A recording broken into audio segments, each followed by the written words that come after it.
thing we wanted to talk about was the principles of Austrian economics. So I understand you finished a course for the Sailor Academy on Austrian economics. So why don't you start by telling me about Austrian economics? Why is Austrian economics important? Why should anybody want to learn it? Well, the way that I look at it is that this is essentially the long tradition of learning economics that has existed in most of the world's civilizations up until the 20th century came about, and then fiat money upended the natural order of the world, and we had to come up with a pretty absurd substitute for it, which was the modern neoclassical sort of Keynesian economics that is dominant in universities today. So, obviously this is a bit of a controversial opinion that is not going to be very popular among people in the mainstream. But then again, these are the same people who tell you that Bitcoin is a scam and you should put all of your money in dollars and treasuries. So basically, the difference between mainstream economics and Austrian economics is almost similar to the difference between astronomy and astrology. Regardless of what you think of astronomy and astrology, the two topics are, for all practical intents and purposes, different fields, even though they nominally deal with the same subject, which is the stars, or economics in the case of economics. They're still pretty much two different fields and two different approaches to studying these phenomena. They're completely different in their methods and in their conclusions and in their implications. I think the fundamental starting point of Austrian economics and the building block from which everything else follows, which makes it extremely at odds with most of mainstream economics, is that in Austrian economics, we start with the idea that value is subjective.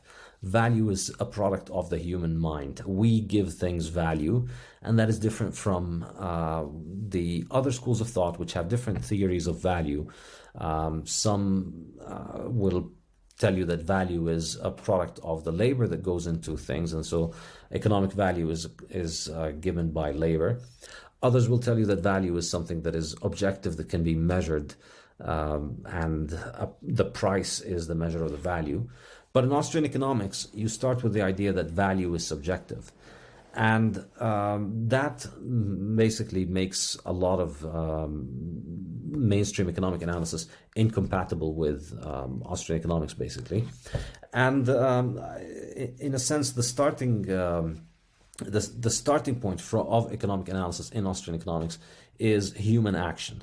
It's the idea that human beings are acting. So whereas other schools of economics will tell you that they're studying the economy as an abstract concept, as if it is, a thing that we can study, in Austrian economics, the focus is on humans, on how human beings act, and human action as the central focus.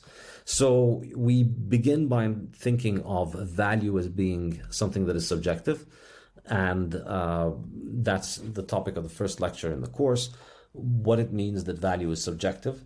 And then in the second lecture, I introduced the topic of human action, which is the title of Mises's probably most important book, arguably, which is Human Action.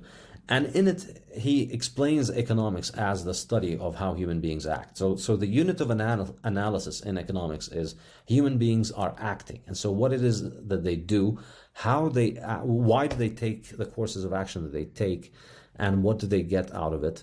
And then when you think of it this way, when you start thinking of the decisions that people make and how humans act under the context of scarcity, that's really the key idea. Then you come up with some very important conclusions about how economics and economies work. That's basically the starting building block of economics. So all of the analysis and all of the conclusions follow from analyzing human beings' decision making under the context of scarcity, and not analyzing economic aggregates, and not analyzing numbers, and not looking at causality and agency in metrics. And that's, I think, you can already see the difference with mainstream treatments of economics there. Okay.